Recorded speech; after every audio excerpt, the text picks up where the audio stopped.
तो आपका स्वागत है हमारे बायोलॉजी स्टडी पॉइंट में। आज हम पढ़ाने वाले हैं आपको what common in acid and base. Acid और बेस में क्या कॉमन होता है। ठीक है भाई, क्या कॉमन होता है, देखिए समझिए बात को। What common in acid and base, acid और बेस में क्या चीज कॉमन है पहले वो समझते हैं। भैया पढ़ा रहे हो क्या? पढ़ा लो। देखिए भाई क्या काम है, देखिए हमारे क्वेश्चन क्या है, what common in acid and base. Acid और बेस में क्या कॉमन है, बेस में भूल गया। What common in acid and base, अब क्या कॉमन है वो समझते हैं। देखिए मेरे बात ध्यान समझिएगा, ध्यान समझिए बात को एकदम, कि क्या है मेटल जनरेट H2 गैस। क्या है देखिए समझिए ध्यान से, मेटल में से क्या निकालते हैं, H2 गैस निकालते हैं। क्या ठीक है, ध्यान तो समझिए चीज को। मेटल ने निकालते हैं H2 गैस।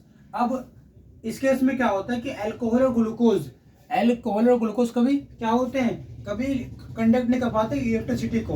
अगर आप इनके अंदर डालोगे ना बिजली तो ये उसे अंदर भेज ही नहीं पाएंगे। इसके अलावा इनमें आयन प्रेजेंट है, या तो नेगेटिव पॉजिटिव, सेम बात इनकी यही है। ठीक है, ध्यान समझिए ये बात बहुत कॉमन है इनके बीच की।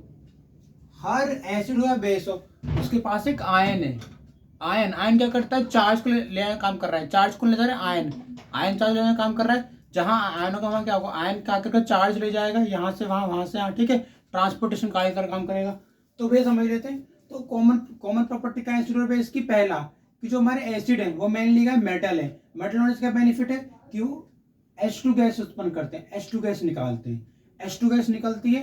ठीक है, अल्कोहल और ग्लूकोज में कभी भी आप डालोगे ना बिजली, कभी भी फ्लो नहीं कर पाएगा। क्यों? क्योंकि अल्कोहल और ग्लूकोज में क्या होता है, कोवेलेंट बॉन्ड होते हैं। कोवेलेंट बॉन्ड क्या करते हैं, अल्कोहल और ग्लूकोज के कोवेलेंट बॉन्ड आपस में जुड़े हुए होते हैं, जिस कारण सिंगल एटम ना होकर डिफरेंट एटम ग्रुप होता है। समझ रहे हो? जैसे ग्लूकोज क्या होता है, ग्लूकोज ये तो होता है CHOH का फोल्ड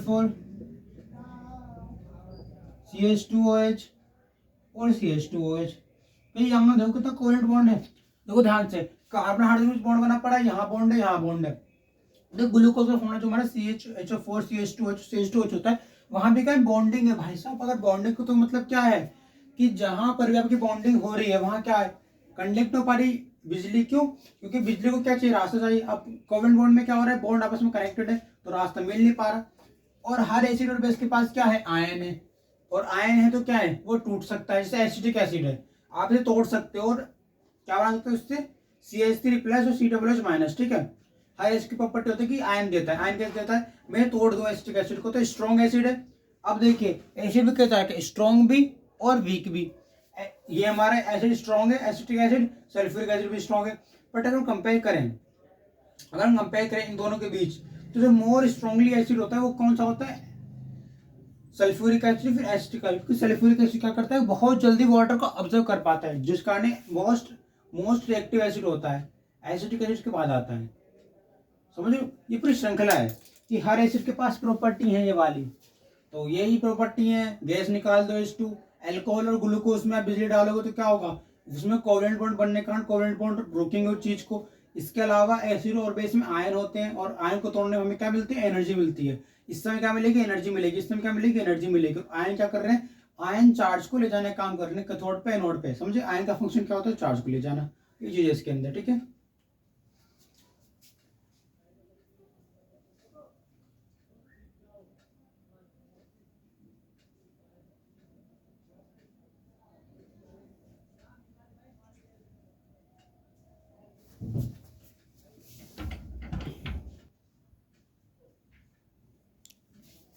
तो अब नेक्स्ट टॉपिक है हमारा acid and base in water solution. अब वाटर सॉल्यूशन में क्या होता है, सपोज करो मैं, मेरे पास कोई एसिड है, ये HCl है, मैं तोड़ दिया, ये बस HCl में तोड़ दिया। अब तोड़ते क्या होगा, H+Cl बनाएगा। समझ रहे हो, ये HCl तोड़ दो, स्ट्रॉन्ग एसिड है क्योंकि हमारे डाइजेस्टिव सिस्टम में हेल्प कर रहा है, ब्रेकडाउन कर रहा है बिग मॉलिक्यूल को स्टमक के अंदर। तो ये जो एसिड टूटता है, तो टूटने पर क्या देता है, मैं दो आयन H+ और Cl-, दो आयन देते H+Cl-। अब दोनों आयन देने के बाद जो HCl है फिर दोबारा क्या करता है, ऐड होता है। टूटा फिर ऐड हो गया, एनर्जी निकाली, फिर दोबारा ऐड हो गया। ऐड होगा क्या क्या करेगा, ऐड होने के बाद फिर अभी यहाँ पे देखो HCl टूटा। अब पहले तो टूटा क्योंकि मैंने एक मैकेनिज्म लिखी, पर अगर हम HCl को देखें तो HCl क्या कर रहा है, वाटर में पहले तोड़ रहा है, तोड़ रहा है, देखिए H प्लस और Cl माइनस, ये HCl में क्या हो रहा है, यहाँ पे HCl में, ये HCl में H पॉजिटिव सेल में टूट रहा है, टूटने के बाद फिर ऐड हो रहा है, ऐड होकर क्या बना रहा है, हाइड्रोलियम आयन क्यों बना रहा है, क्योंकि इसमें H के साथ 2 हाइड्रोजन है और 1 ऑक्सीजन है, और Cl इससे निकल गया, इससे क्या बन गया, हाइड्रोलियम आयन बन गया, Cl निकल गया।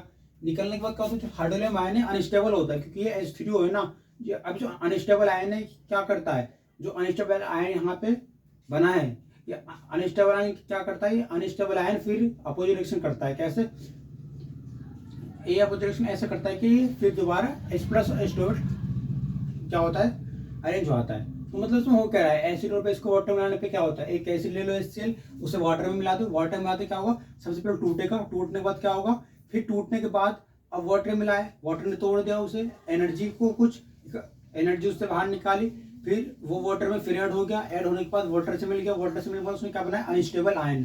अब हाइड्रोलियम आयन तो अनस्टेबल, क्योंकि उसमें 3 हाइड्रोजन आ गए और Cl निकल गया। अब जो अनस्टेबल आयन है, अभी अनस्टेबल आयन क्या करता है, ये अनस्टेबल आयन ये करता है कि ये फिर दोबारा H प्लस और H2 में कन्वर्ट होता है, फिर ये चीज चलती रहती है, फिर एसिड से ऐड हो जाता है। सोचो एक एसिड को तोड़ो, तोड़ने के बाद फिर वाटर में जोड़ो, जोड़ने के बाद फिर वो वाटर दोबारा इंटर कन्वर्जन रिएक्शन में काम करेगा, यानी घूम के साइकिल से आ रही है, तो इसे हम क्या बोलते हैं, साइक्लिक रिएक्शन, कि घूम के आती जा रही है। इसलिए किसी भी एसिड को पानी में डालते हैं वो यही चीज कर रहा है, रिवर्स रिएक्शन कर रहा है। कैसे, ये जो एसिड है ये रिवर्सली क्या कर रहा है, ये एसिड रिवर्सली अपने तरीके में क्या कर रहा है, घूम फिर के वहीं आ रहा है, HCl से किस पे आ गया, H प्लस H2 पे आ गया, ये रिएक्शन है भैया रिवर्स वाली, ठीक है।